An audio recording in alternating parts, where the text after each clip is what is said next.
To the third lecture of Drishti yearly जो English book आती है।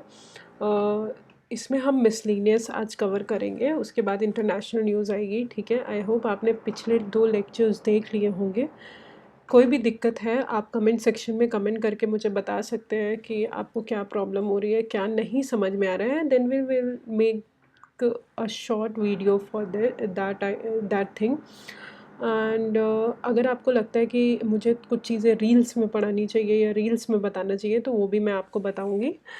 ठीक है, तो आप मुझे सजेस्ट कर सकते हैं, बिकॉज़ आई डोंट वांट कि मैं अपने हिसाब से आपको पढ़ाऊँ। आई वांट कि आपको जो समझ में आ रहा है उस हिसाब से आपको पढ़ाया जाए, कि आपको कोई दिक्कत ना हो और आपके एग्ज़ाम्स अच्छे से क्लियर हो पाएँ। जितना हो सकता है हम कोशिश करेंगे कि आपको बहुत ही शॉर्ट चीज़ें बताई जाएँ जो एग्ज़ाम के लिए बहुत नेसेसरी हैं। बाकी टाइम वेस्ट करने का कोई भी लॉजिक नहीं बनता है। ठीक है, क्योंकि एग्ज़ाम पास में है और आप फालतू चीज़ों पे टाइम वेस्ट करें, मैं वो नहीं चाहती। इसलिए मैं बहुत ही शॉर्ट में चीज़ें बता रही हूँ आपको, जो इम्पोर्टेंट है एग्ज़ाम के हिसाब से वही सारी चीज़ें।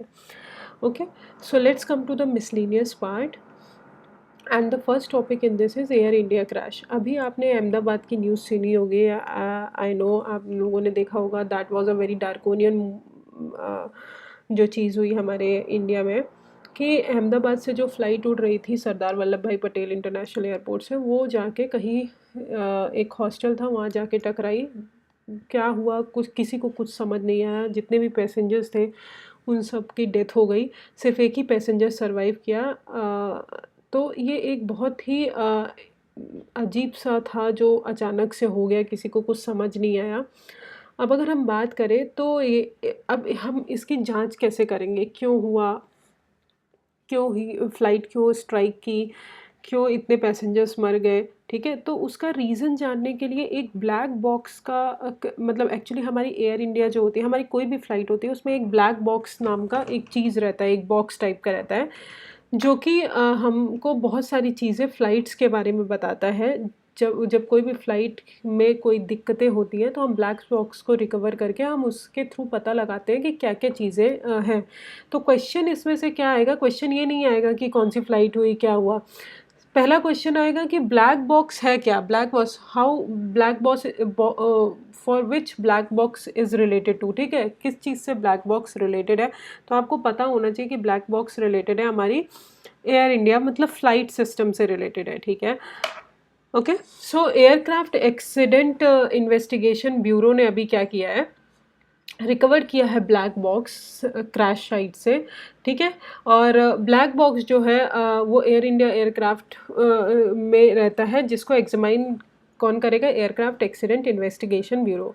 अब ब्लैक बॉक्स क्या है, ब्लैक बॉक्स इन्वेंट हुआ था 1954 में। ऑस्ट्रेलियन साइंटिस्ट थे डॉक्टर डेविड वॉरेन, उन्होंने ब्लैक बॉक्स को इन्वेंट किया था, जो कि मैंडेटरी था कि हर फ्लाइट में, हर कमर्शियल फ्लाइट में आपको ब्लैक बॉक्स रखना है। अब ब्लैक बॉक्स की अगर बात करें, वो एक्चुअली ऑरेंज कलर का होता है, ब्राइट ऑरेंज कलर का, ब्लैक कलर का नहीं होता है। सिर्फ ब्लैक बॉक्स नाम है उसका, बट वो ऑरेंज कलर का होता है, with reflective tape to aid visibility after the crash. ये जनरली हमारी जो फ्लाइट का टेल होता है ना, जो सबसे लास्ट पार्ट होता है फ्लाइट में, वहाँ पे रखा जाता है। ये रेक्टेंगुलर शेप का होता है।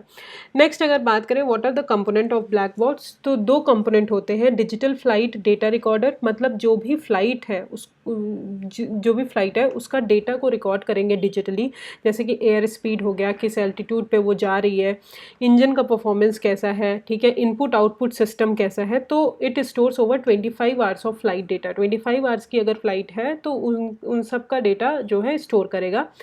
कॉकपिट वॉइस रिकॉर्डर, ये सेकंड होता है, जिसमें भी जो हमारी एयर होस्टेस होती हैं जो बोलती हैं, जो पायलट का कन्वर्सेशन होता है, जो भी बैकग्राउंड साउंड्स होते हैं, वो सबको स्टोर करता है।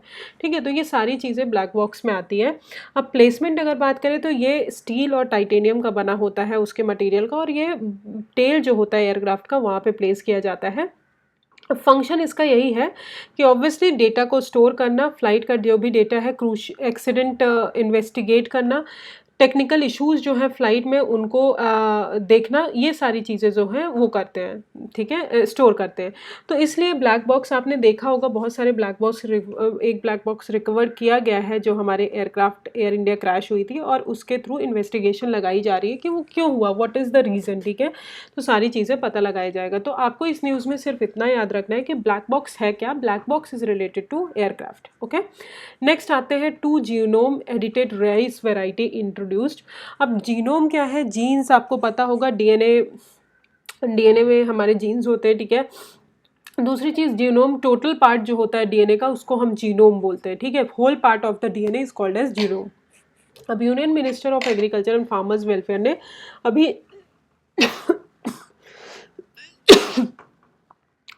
आई am sorry, union minister of agriculture and farmers welfare ने अभी 2 जीनोम राइस वेराइटी की एडिट की है, मतलब इंट्रोड्यूस किया है। पहला है DRR राइस 100 जिसका नाम कमला रखा गया, और पूसा DST राइस 1, ठीक है। ये जनरली राइस, हम जीनोम को एडिट क्यों करते हैं, हम इसलिए करते हैं कि हमारा जो प्रोडक्ट है, हमारा जो क्रॉप है, वो ड्राउट रेसिस्टेंस बन जाए, ठीक है, प्रोडक्शन इंक्रीज हो, ठीक है, सेलिनिटी हमारी जो सेलिनिटी हमारी बढ़ रही है उसके कारण जो हमारा क्रॉप इफेक्ट हो रहा है वो हमारा सही से रहे, हमारा जो क्रॉप है वो सारी चीज़ों को मतलब सह सके कि कोई भी चीज़ें, क्लाइमेट चेंज हो रहा है, इतनी सारी चीज़ें हो रही, तो वो सब चीज़ों को हमारा क्रॉप जो है उनको रेसिस्ट कर सके। तो ये होता है हमारा जीनोम एडिट करने का, जीनोम हम इसलिए एडिट करते हैं, ठीक है। तो DRR rice 100 Kamala and Pusa DST rice 1 जो है अभी न्यू राइस वैरायटी आई है। अब DRR धन 100 जो है, क्वेश्चन आ सकता है DRR धन 100 क्या है, what is Kamala, Kamala is a rice variety, ठीक है। ये हैदराबाद इंस्टीट्यूट जो है राइस रिसर्च का, उन्होंने इंट्रोड्यूस किया है, और सामा महसूरी जो है पेरेंट वेराइटी है। अगर हम बात करें तो ये ड्राउट रेसिस्टेंस बताया गया है, बाकी और कुछ याद करने की ज़रूरत नहीं है। दूसरा है पूसा DST राइस 1, ये न्यू दिल्ली का ICAR है, उन्होंने इंट्रोड्यूस किया है, ये ड्राउट एंड सॉल्ट रेसिस्टेंट है, ओके। सो उसके अलावा आपको कुछ पढ़ने की ज़रूरत नहीं है। नेक्स्ट आते हैं, नेशनल मैरीटाइम हेरिटेज कॉम्प्लेक्स अभी गुजरात में ये गुजरात और लोथल में डेवलप किया गया है, ठीक है। कहाँ पे, तो आपको क्या याद करना है इसमें, सिर्फ नेशनल मैरीटाइम हेरिटेज कॉम्प्लेक्स कहाँ पे आया है, गुजरात में, लोथल गुजरात में। लोथल में आपको पता है मोहनजोदाड़ो के टाइम पे क्या सबसे इम्पॉर्टेंट चीज़ था जो लोथल में डेवलप हुआ था, क्या सिस्टम वहाँ पे आया था, तो आप मुझे ये कमेंट सेक्शन में बताएंगे, क्योंकि मोहनजोदाड़ो और ये सब चीज़ें आप पढ़ चुके, मतलब जो हड़प्पन सिविलाइजेशन आप पढ़ चुके हैं, तो हड़प्पन सिविलाइजेशन में क्या जो है लोथल में डेवलप हुआ था वो आप मुझे कमेंट सेक्शन में बताएंगे। और अभी का न्यूज़ इसलिए है, नेशनल मैरीटाइम हेरिटेज कॉम्प्लेक्स कहाँ पे है, लोथल गुजरात में खुला है, बाकी और कुछ याद करने की ज़रूरत नहीं है। नेक्स्ट आते हैं नोबेल प्राइज़ 2024, वेरी इंपॉर्टेंट। आपको अगर हम नॉर्मल एग्जाम्स की बात करें तो उसमें नाम पूछा जाएगा नोबेल प्राइज़ साइंस में किसको मिला, मतलब फिजियोलॉजी, केमिस्ट्री, इन सब में किसको मिला है। बट अगर हम UPSC की बात करें तो उसमें पूछा जाएगा कि माइक्रो RNA क्या होता है, अभी मिला है क्योंकि उसका अवार्ड, ठीक है। प्रोटीन का कैसे सिंथेसिस होता है, okay. So these are the things जो हमारी UPSC एग्जाम में पूछी जाएंगी। तो फर्स्ट है नोबेल प्राइज़ फॉर 2024 अनाउंस हुआ है अभी, और ये इस्टेब्लिश कब हुआ था, 1895 में नोबेल प्राइज़ इस्टेब्लिश हुआ था, और 1901 में पहली बार दिया गया था। एल्फ्रेड नोबेल के उसमें ये रखा गया है। तो 6 मेन कैटेगरीज में दिया जाता है। कौन कौन सी कैटेगरीज में दिया जाता है ये याद कर लीजिए, फिजिक्स, केमिस्ट्री, मेडिसिन, फिजियोलॉजी और मेडिसिन एक ही है, फिजिक्स, केमिस्ट्री, फिजियोलॉजी और मेडिसिन। फिर लिटरेचर में दिया जाता है, पीस में दिया जाता है, और इकोनॉमिक्स में। इकोनॉमिक्स में कौन देते हैं, जो हमारे शिवरजिस हैं वहाँ से मिलता है, और पीस में हमारा नॉर्वेजियन नोबेल कमेटी देती है। अब ये फर्स्ट प्राइज़, अगर फर्स्ट प्राइज़ की बात करें तो फर्स्ट प्राइज़ इकोनॉमिक साइंसेज में दिया गया था रेंगर फ्रिज को और जेन टिनबर्गन को 1969 में, ओके। नेक्स्ट आते हैं, अब 2024 में नोबेल प्राइज़ फिजिक्स में किसको मिला है, तो जॉन जे हॉफीट एंड जियोफ्री हिंटन को मिला है आर्टिफिशियल न्यूरल नेटवर्क्स और मशीन लर्निंग के लिए। What is artificial neural network, neural network आपको पता है, न्यूरल सेल्स हमारी कहाँ पे होती है, ब्रेन्स में होती है। तो आर्टिफिशियल न्यूरल नेटवर्क, तो जो हमारा ब्रेन सेल्स है उनको आर्टिफिशियली एग्जामाइन करना और आर्टिफिशियली उनको एक्ट कराना, that is artificial neural network. तो किसको मिला है अभी, हॉफीट को मिला है और हिंटन को मिला है, किसके लिए, आर्टिफिशियल न्यूरल नेटवर्क और मशीन लर्निंग के लिए, ओके। नेक्स्ट आते हैं नोबेल प्राइज़ इन केमिस्ट्री की अगर बात करें तो डेविड वेकर को मिला है। डेविड डेविड बेकर को मिला है फॉर कंप्यूटेशनल प्रोटीन डिज़ाइन। क्या होता है आपको पता है, जो हमारा डीएनए है उसको हम आरएनए में कन्वर्ट करते हैं, फिर आरएनए से हमारा प्रोटीन सिंथेसाइज होता है, ठीक है। तो कंप्यूटेशनल मतलब कंप्यूटर में प्रोटीन को कैसे डिज़ाइन करेंगे वो डेविड बेकर ने इस्टेब्लिश किया है। फिर डेमिस हेसाबिस आए हैं और जॉन एम जंपर आए हैं, उन्होंने प्रोटीन स्ट्रक्चर का प्रेडिक्शन किया है कि क्या होता है, मतलब किस प्रोटीन स्ट्रक्चर कैसे बनता है और इस प्रोटीन स्ट्रक्चर का मतलब क्या है। तो प्रोटीन स्ट्रक्चर किसने डेवलप किया है, हेसाबिस ने, और डेविड बेकर ने कंप्यूटेशनल प्रोटीन डिज़ाइन, ठीक है। तो ये केमिस्ट्री में मिला है।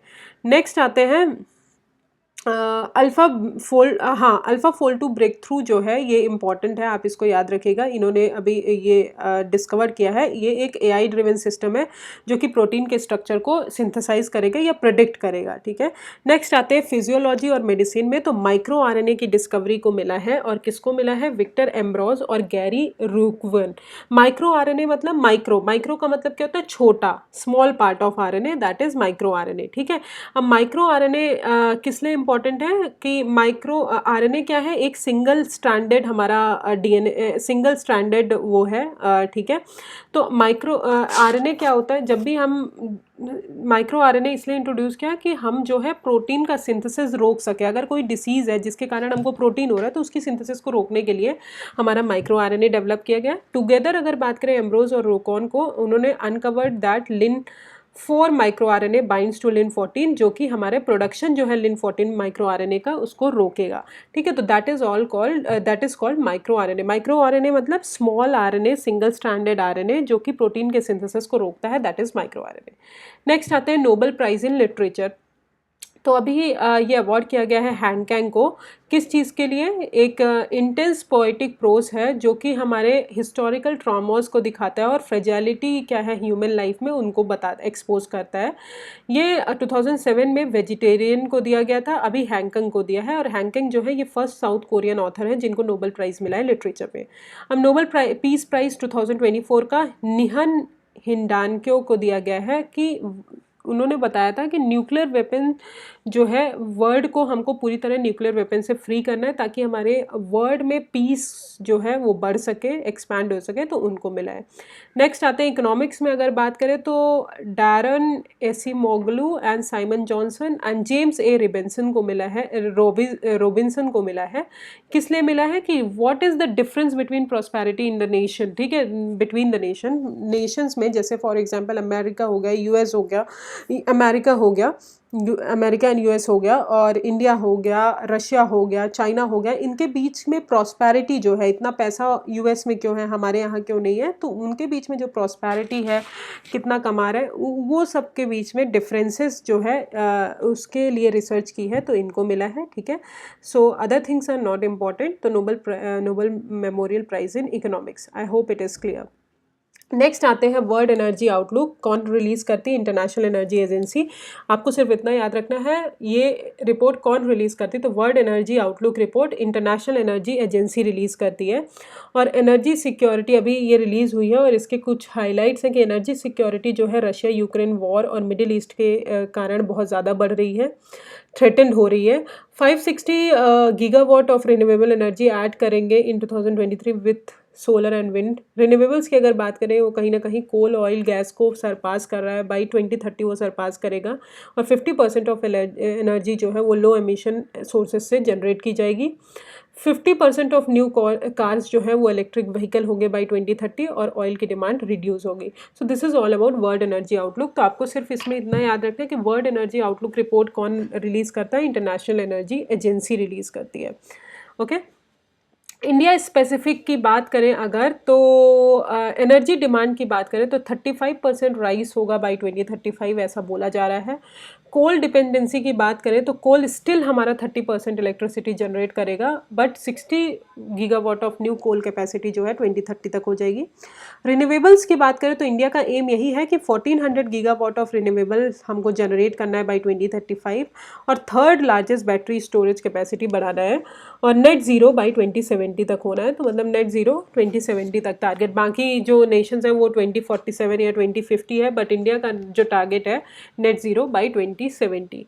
Okay, so this is all about in energy world energy outlook. Next आते हैं न्यूज़ इन शॉर्ट्स। इसमें आपको सिर्फ नॉर्मल शॉर्ट न्यूज़ेज़ हैं जो आपको मैं जल्दी से कवर कर देती हूँ, ज़्यादा इंपॉर्टेंट नहीं है, जो इंपॉर्टेंट है वो मैं बता दूंगी। तो अभी फर्स्ट न्यूज़ है, इक्रीसेट जो है international crops research institute for semi arid tropics, उन्होंने रिसर्च एंड इंफॉर्मेशन सिस्टम के साथ मिलके एक centre for of excellence for south south cooperation in agriculture launch किया है। साउथ साउथ कोऑपरेशन जो साउथ कंट्रीज़ हैं, जैसे जो सदर्न हेमिस्फेयर में कंट्रीज़ आती हैं, उनके कोऑपरेशन एग्रीकल्चर जो भी जिसके यहाँ भी अच्छा एग्रीकल्चरल प्रैक्टिसेस है, हमारे यहाँ जो कमी है, जो हमारे यहाँ अच्छी है वो उनके यहाँ कमी है, तो उन सबको कोऑपरेट करके एग्रीकल्चरल प्रैक्टिसेस को बढ़ाना है। तो ये लॉन्च हुआ है। अभी ये लॉन्च हुआ था, कौन सा समिट हुआ था, एक conference on global south and triangular cooperation जो दिल्ली में हुआ था, उस समिट में ये लॉन्च किया गया है। अब ये जो है यहाँ पे क्या किया गया है, मेमोरेंडम ऑफ अंडरस्टैंडिंग साइन की गई है बिटवीन इक्रीसेट एंड दक्षिण। दक्षिण is a development and knowledge sharing initiative. दक्षिण क्या है, ये भी साउथ साउथ कोऑपरेशन के लिए एक गवर्नमेंट ऑफ इंडिया का इनिशिएटिव है जो कि कैपेसिटी बिल्डिंग करेगा और डेवलपमेंट पार्टनरशिप करेगा for south south cooperation in agriculture. So this is all about the news. Nothing is important, बस आपको इतना याद रखना है, centre of excellence for south south cooperation in agriculture किसने लॉन्च किया है, इक्रीसेट ने लॉन्च किया है।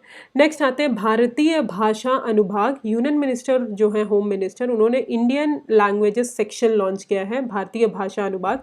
इसका सिंपल मतलब है कि जो हमारी फॉरेन लैंग्वेजेस हैं उन पे जो भी पर्सन डिपेंडेंट है उसको रिड्यूस करना है, और हमारी जो इंडिया की लैंग्वेजेस हैं उनको हमको बढ़ाना है। ठीक है, तो reduce dependency on foreign languages एक ऑर्गेनाइज प्लेटफॉर्म बनाया है भारतीय भाषा अनुभाग। नेक्स्ट आते हैं, इंडिया का फर्स्ट बेगर फ्री सिटी कौन बना है, इंदौर। सिर्फ इसमें इतना याद रखना है, कौन सा बना है, इंदौर। इंदौर इंडिया का पहला बेगर फ्री सिटी बना है। इंदौर इंडिया का पहला बेगर फ्री सिटी बना है। इंदौर कहाँ पे है, एमपी में, मध्य प्रदेश में आता है। Ministry of social justice and empowerment ने किसके अंडर लॉन्च किया है, भिक्षावृत्ति मुक्त भारत के अंदर बताया है, और ये रिकग्नाइज किसने किया है, वर्ल्ड बैंक ने किया है। ठीक है, नेक्स्ट आते हैं सहयोग इनिशिएटिव। ये उड़ीसा का इनिशिएटिव है, ये याद रखिएगा। सहयोग इनिशिएटिव कहाँ का है, उड़ीसा का है। अर्बन पुअर्स के लिए है। गवर्नमेंट ने एक की जितनी भी गवर्नमेंट स्कीम्स है, गवर्नमेंट की वेलफेयर स्कीम्स, वो अर्बन पुअर्स को पहुंच सके, इसलिए उड़ीसा गवर्नमेंट ने सहयोग स्कीम लॉन्च किया है। ये इनॉग्रेट किसने किया है, कृष्णा चंद्र महापात्रा, जो कि state minister of housing and urban affairs है वहाँ के, कि जितने भी हमारे अर्बन पुअर्स हैं उनके लिए जो भी गवर्नमेंट वेलफेयर स्कीम्स आ रही हैं उन तक पहुँच सके और असिस्टेंस पहुँच सके। ठीक है, गैप जो है अर्बन पॉवर्टी में उसको हम रिड्यूस कर सके। नेक्स्ट आते हैं, यूनियन गवर्नमेंट इनॉग्रेटेड भारत बोध केंद्रास। व्हाट इज भारत बोध केंद्रास, तो union minister of housing and urban affairs ने अभी लॉन्च किया है एट इंडिया हैबिटेट सेंटर इन न्यू दिल्ली। इसका सिंपल मतलब है कि हमको the centre housed with in the habitat library and resource centre, ये डिज़ाइन किया गया कि इंडिया की सिविलाइजेशनल नॉलेज है उसको प्रमोट करना है, कल्चर प्रमोट करना है। ठीक है, तो that is all about Bharat बोध केंद्र। First state AI based real time alert system कहाँ पे कौन सा स्टेट है, वो हमारा मध्य प्रदेश है। मध्य प्रदेश जो है पहला स्टेट है जिसने पूरी तरह AI based real alert system launch किया है फॉर फॉरेस्ट मैनेजमेंट। ठीक है, एक्टिव फॉरेस्ट मैनेजमेंट, फॉरेस्ट में देखने के लिए कि क्या क्या कंजर्वेशन हो रही हैं, क्या चीज़ें हो रही हैं। ये कहाँ पे लॉन्च किया गया है, 5 सेंसिटिव फॉरेस्ट डिवीजन में लॉन्च किया गया है, शिवपुरी, गुना, विदिशा, बुरहानपुर एंड खंडवा। तो MP is the first state जो पूरी तरह AI based alert system launch किया है फॉरेस्ट के मैनेजमेंट के लिए। नेक्स्ट आते हैं, north east first geothermal production कहाँ पे, अरुणाचल प्रदेश में लॉन्च की गई है। तो सिर्फ इतना याद रखना है कि नॉर्थ ईस्ट का पहला जियोथर्मल प्रोडक्शन कहाँ पे है, अरुणाचल प्रदेश में है। ठीक है, व्हाट इज़ जियोथर्मल, जो अर्थ के टेम्परेचर से हम एनर्जी जनरेट करते हैं, इलेक्ट्रिसिटी जनरेट करते हैं, that is geothermal energy. Next आते हैं, पीएम युवा 3.0 स्कीम मिनिस्ट्री ऑफ एजुकेशन ने लॉन्च की है। अब युवा के लिए है, जो यूथ ऑथर्स हैं हमारे, जो यूथ राइटर्स हैं, उनको प्रमोट करने के लिए, जो 30 साल से कम की एज के हैं और जो बहुत अच्छा लिख रहे हैं, बहुत अच्छा कुछ लिख रहे हैं, बहुत अच्छी कविता लिख रहे हैं, जो भी लिख रहे हैं, तो उनको प्रमोट करने के लिए मिनिस्ट्री ऑफ एजुकेशन ने ये लॉन्च किया है। युवा का मतलब है prime minister for mentoring youth authors. It stand for young upcoming and versatile authors. ठीक है, जो इंडिया का न्यू जनरेशन है इंडियन राइटर्स का, उनको प्रमोट करना है। फिर आते हैं सशक्त पंचायत नेत्री अभियान। मिनिस्ट्री ऑफ पंचायती राज ने अभी लॉन्च किया है। सशक्त पंचायत से ही आप याद कर सकते हैं कि मिनिस्ट्री ऑफ पंचायती राज ने लॉन्च किया है। न्यू दिल्ली में ये वर्कशॉप है।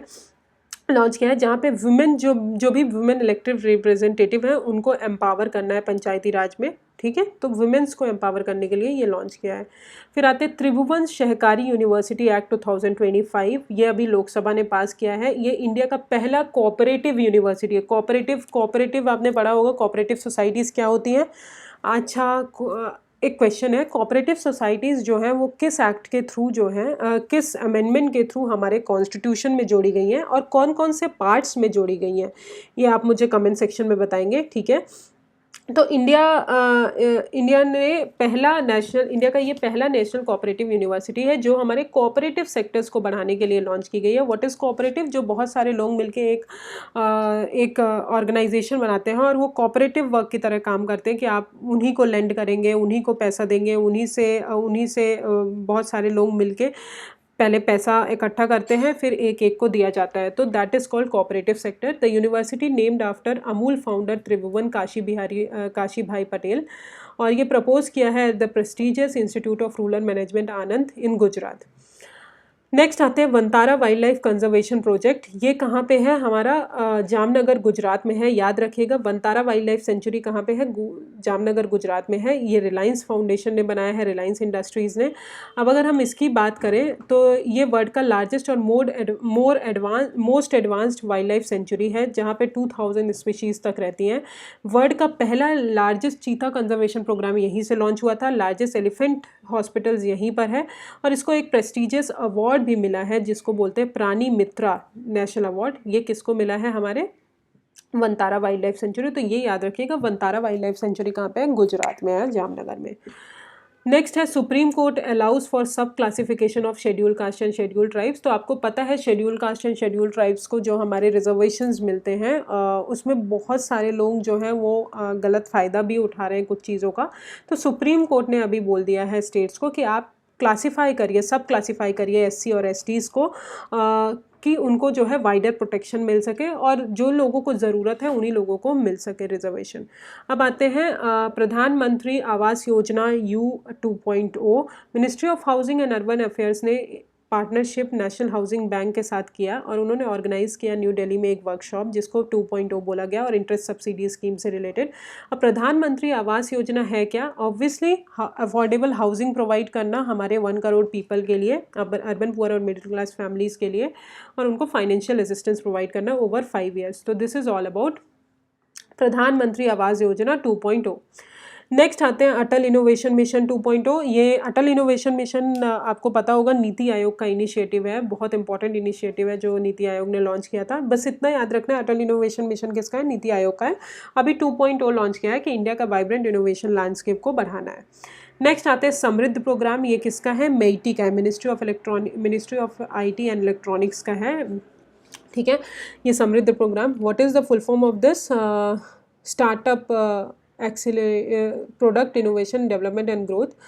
ये एक फ्लैगशिप इनिशिएटिव है जहाँ पे स्टार्टअप्स को एक्सेलरेट करना है under national policy on software product 2019। यहाँ पे 300 सॉफ्टवेयर प्रोडक्ट स्टार्टअप्स को सपोर्ट करना है with an outlay of 99 crore over period of 4 years. तो समृद्ध प्रोग्राम मेईटी का है। फिर आते हैं 8th धर्म धम्म कॉन्फ्रेंस, ये अहमदाबाद गुजरात में हुआ है, बस इतना याद रखना है। And what is the theme? Cosmology in Dharma Dhamma. Next आते हैं BRAP क्या है? Business reform action plan 2022।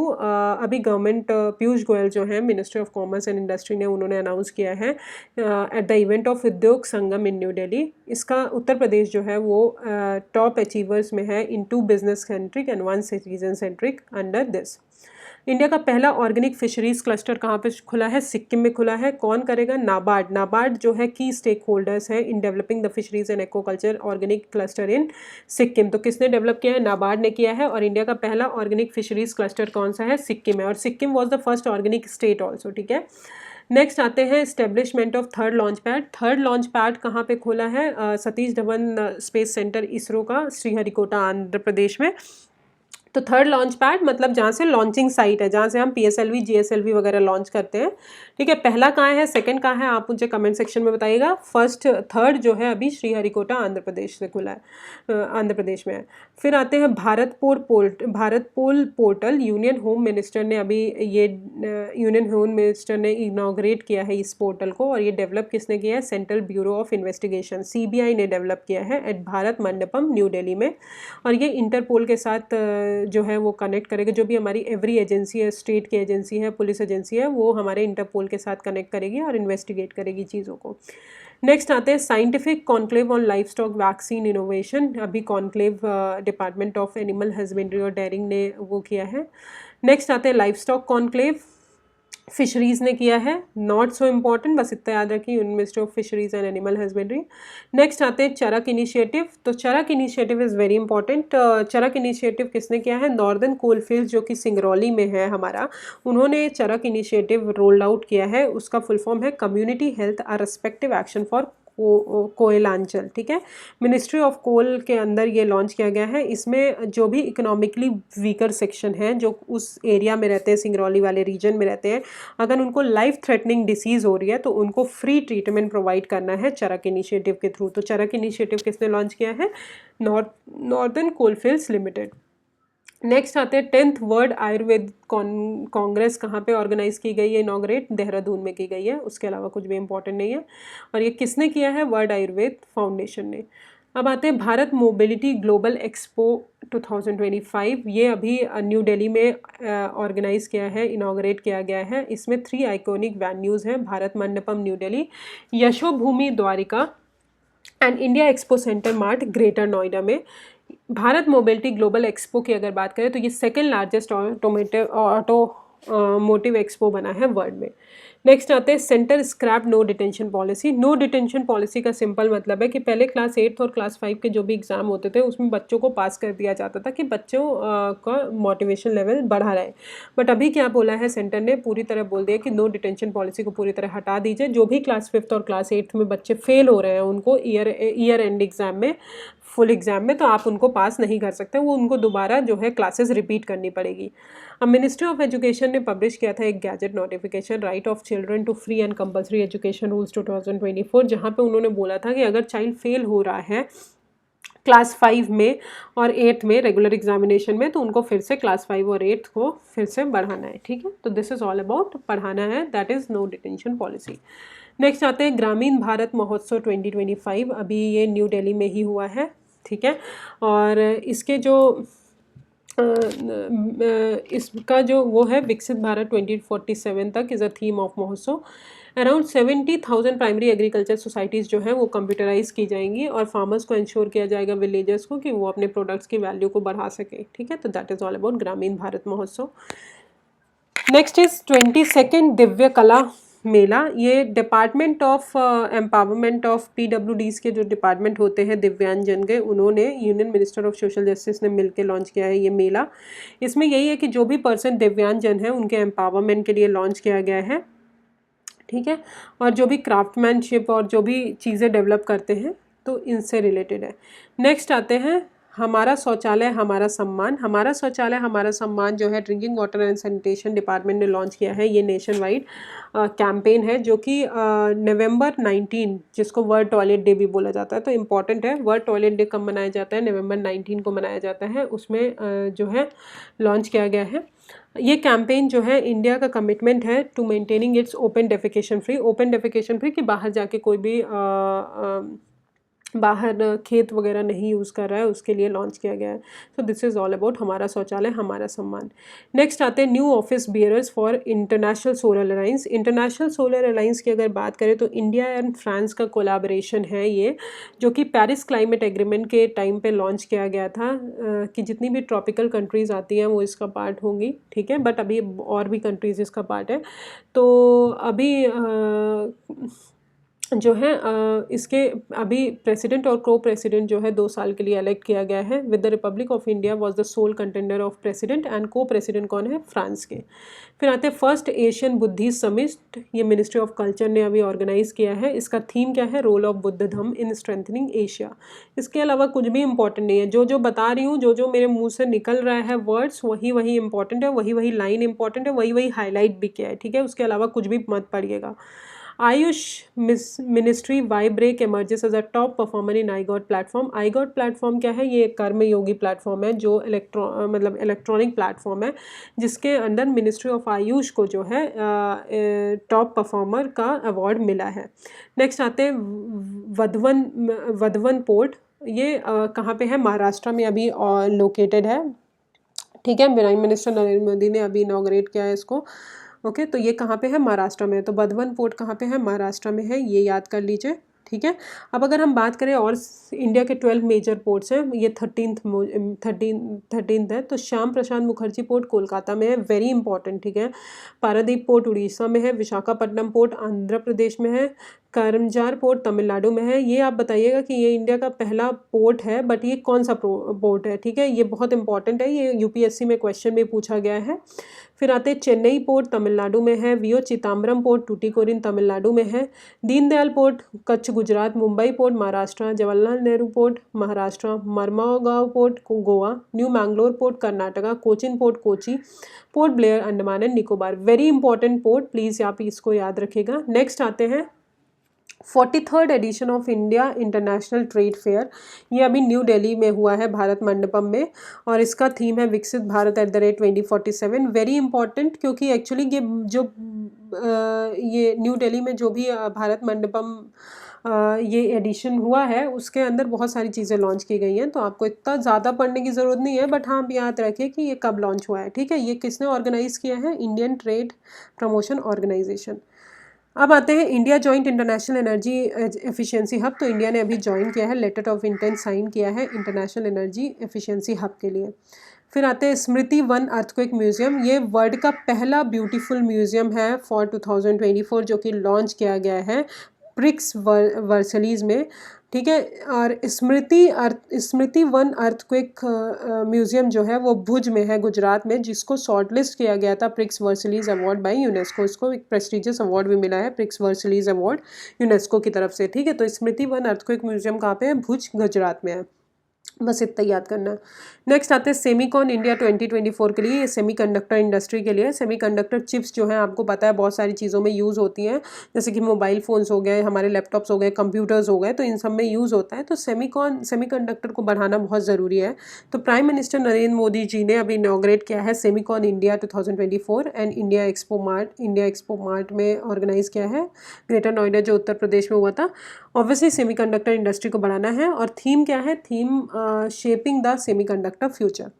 Next आते हैं PM Vidya Lakshmi scheme. Vidya Lakshmi scheme is very important. ये एक न्यू सेंट्रल सेक्टर स्कीम है जो कि फाइनेंशियल सपोर्ट प्रोवाइड करेगी जो भी हमारे मेरिटोरियस स्टूडेंट है, जो हमारे स्टूडेंट मेरिट्स में आ रहे हैं, कि उनको कोई भी फाइनेंशियल कंस्ट्रेंट ना हो, उनको पैसा मिलता रहे ताकि वो अपनी हायर एजुकेशन कंप्लीट कर सके। तो इसलिए ये किया गया है। इसमें क्या करेंगे, कोलेट्रल फ्री लोन्स और गारंटी फ्री लोन्स प्रोवाइड करेंगे up to 7.5 lakh to student जिनको एडमिशन्स मिला है क्वालिटी हायर एजुकेशन इंस्टीट्यूशंस में, ठीक है। तो Vidya Lakshmi scheme meritorious student के लिए है, ऐसा नहीं कि आप समझ लें कि विमेंस के लिए है, it is for all student. अब आते हैं सुभद्रा एक फ्लैगशिप स्कीम है गवर्नमेंट ऑफ उड़ीसा की। ये जनरली लार्जेस्ट और सिंगल विंडो सेंट्रिक स्कीम है, जो वुमेन सेंट्रिक स्कीम है, जो कि 1 करोड़ वुमेन को कवर करेगी। Subhadra scheme government of Orissa ने लॉन्च की है। ये किसके लिए है, विमेन के लिए स्कीम है, ठीक है। इसमें क्या करेंगे, फाइनेंशियल असिस्टेंस प्रोवाइड करेंगे विमेन को जो कि 21 से 60 साल के बीच में आती है, कि उनको इकोनॉमिक इंडिपेंडेंस और ओवरऑल वेलबींग उनकी इंक्रीज़ हो सके। नेक्स्ट आते हैं इंडिया का फर्स्ट बायो मैन्युफैक्चरिंग इंस्टीट्यूट कहाँ पे खुला है, मोहाली चंडीगढ़ में। ये याद रखना है, सिर्फ इतना ही याद रखना है, पहला बायो मैन्युफैक्चरिंग इंस्टीट्यूट कहाँ पे है, मोहाली चंडीगढ़ में। फिर आते हैं लखपति दीदी सम्मेलन। लखपति दीदी सम्मेलन की अगर बात करें तो ये महाराष्ट्र में है। लखपति दीदी सम्मेलन एक सेल्फ हेल्प ग्रुप है जहाँ पे जो एनुअल हाउस होल्ड, जिनकी एनुअल हाउस होल्ड इनकम जो है ₹1 लाख और उससे ज़्यादा है, तो उनको लखपति दीदी बोला जाता है। अभी लखपति दीदी सम्मेलन महाराष्ट्र में हुआ है जहाँ पे 11 लाख न्यू लखपति दीदीज को प्राइम मिनिस्टर नरेंद्र मोदी ने डिक्लेयर किया है एज अ लखपति। ठीक है, नेक्स्ट आते हैं रीसेट प्रोग्राम। ये किसका है? Ministry of union ministry of youth affairs and sport. यहाँ पे क्या है, ये reset programme retired sports person जो हैं, जो रिटायर्ड हो चुके हैं, उनको मोर एम्प्लॉयमेंट अपॉर्चुनिटीज़ प्रोवाइड करना है ताकि उनका जो एक्सपीरियंस है वो हमारे बाकी जनरेशन्स के लिए काम आ सके, तो इसलिए लॉन्च किया गया है। तो रीसेट प्रोग्राम का एम यही है कि एम्प्लॉयमेंट अपॉर्चुनिटी प्रोवाइड करना है। Okay, retired sports person empowerment training programme जो कि नेशनल स्पोर्ट्स डे में लाया गया है। और ये स्टार्ट कहाँ से किया गया? Lakshmibai national institute of physical education से। So this is all about reset programme. Next आते हैं गंगा उत्सव 2024। अभी चंडीघाट हरिद्वार में ये उत्सव मनाया गया है, तो इतना ही बस इम्पॉर्टेंट है, और गंगा हमारी नेशनल रिवर है। Next is one day one genome. One day one genome initiative जो है ये ब्रिक का जो हमारे नीति आयोग के अमिताभ कांत हैं, उन्होंने G20 शर्पा समिट में इसको लाया है। वन डे वन जीनोम का इनिशिएटिव का मतलब यही है कि यूनिक बैक्टीरियल स्पीशीज़ को हाईलाइट करना है जो हमारे कंट्री में मिलती हैं, और उनके क्रिटिकल रोल्स को बढ़ाना है ताकि वो हमारी बाकी चीज़ों में यूज़ हो सके। That is one day one genome initiative. Next आते हैं 21st लाइफ सेंसस जो है वो स्टार्ट हुआ है। किसने स्टार्ट किया है? Union minister of fisheries and animal husbandry ने। ठीक है, न्यू दिल्ली में। फिर आते हैं चिंतन शिविर। चिंतन शिविर में ये मत याद रखिएगा कि चिंतन बोला है तो मेडिटेशन से रिलेटेड है। ये एक ministry of new and renewable energy का इनिशिएटिव है। 2 डे इवेंट है, शिविर है, जो कि उड़ीसा से भुवनेश्वर में लाया गया है। इसमें क्या करना है कि हमको स्ट्रैटेजीज डेवलप करनी है कि इंडिया जो है 500 gigawatt of renewable energy capacity by 2030 तक अचीव कर सके। So this is all about Chintan Shivir. किसका है? Ministry of new and renewable energy का। नेक्स्ट है Bharat mobility global expo, second edition अभी हुआ है। इसका थीम क्या है? Beyond boundaries, co creating the future of the automotive value chains, other things are not important. Next आते हैं इंडिया का पहला कॉन्स्टिट्यूशन म्यूजियम कहाँ पे है? सोनीपत में खुला है। ओपी जिंदल ग्लोबल यूनिवर्सिटी में, सोनीपत में। कहाँ पे? ओपी जिंदल ग्लोबल यूनिवर्सिटी इन सोनीपत, वहाँ पे इंडिया का पहला कॉन्स्टिट्यूशन म्यूजियम खुला है। नेक्स्ट आते हैं election commission of India national icon for PWDs। तो इलेक्शन कमीशन ने अभी अनाउंस किया है परलिपियन राकेश कुमार को as an election commission of India national icon for PWDs। और मिस शीतल देवी जो थी, ये वो जनरल इलेक्शन जो हुआ था लोकसभा का 2024 के पहले, उनको दिया गया था। नेक्स्ट आते हैं मिशन म्यूजियम। मिशन मौसम। मिशन मौसम का अगर बात करें तो आउटलेट 2000 करोड़ है। ये मिनिस्ट्री ऑफ अर्थ साइंसेस का है। यहाँ पे इंडिया की जो वेदर कंडीशन है और उसका रिसर्च है, उन सबको बढ़ाना है। इनिशिएटिव है कि ट्रिमेंडसली उसको बूस्ट करना है, तो mission Mausam is related to that. Ministry of earth sciences का इनिशिएटिव है। नेक्स्ट आते हैं supreme court flag and emblem. Supreme court का अभी फ्लैग रिसेंटली उन्होंने प्रेसिडेंट जी ने हमारे अनवील किया है। कैसा फ्लैग है? एक सर्कल है, ठीक है। सर्कल के अंदर कॉन्स्टिट्यूशन की बुक ओपन है। कॉन्स्टिट्यूशन की बुक ओपन में गोल्डन कलर का उसके ऊपर अशोक चक्र बना है। और ये हमको डिज़ाइन सर्कल इसलिए एनक्लोज किया है कि जहाँ भी धर्म होगा वहाँ पे विक्ट्री होगी। और ठीक है, तो ये हमारा सुप्रीम कोर्ट का फ्लैग एंड एम्बलम है। उसके अलावा कुछ भी याद करने की ज़रूरत नहीं है। Supreme court 75th anniversary coin and commemorative stamp issued. तो सुप्रीम कोर्ट ने अभी होस्ट किया है कॉन्फ्रेंस एक, जो कि district judiciary at Bharat Mandapam new Delhi में। वहाँ पे ऑन द ओकेजन अगर बात करें तो प्राइम मिनिस्टर नरेंद्र मोदी जी ने एक कॉइन इशू किया है और कॉमरेटिव स्टैम्प की जो किसको दर्शाता है? 75th anniversary of supreme court. Okay, so this is all about हमारा मिसलिनियस वाला पार्ट। आई होप आपको सब चीज़ें याद हो गई होंगी। ठीक है, नहीं याद है तो एक बार और लेक्चर देख लीजिएगा, तो बार बार देखने पे याद हो जाएगा। और वो इसलिए सोच रही हूँ कि कम ही टाइम का आपको बताऊँ, इंपॉर्टेंट चीज़ें ही। Okay, so thank you so much. If you have any problem just comment me on the comment section. Thank you.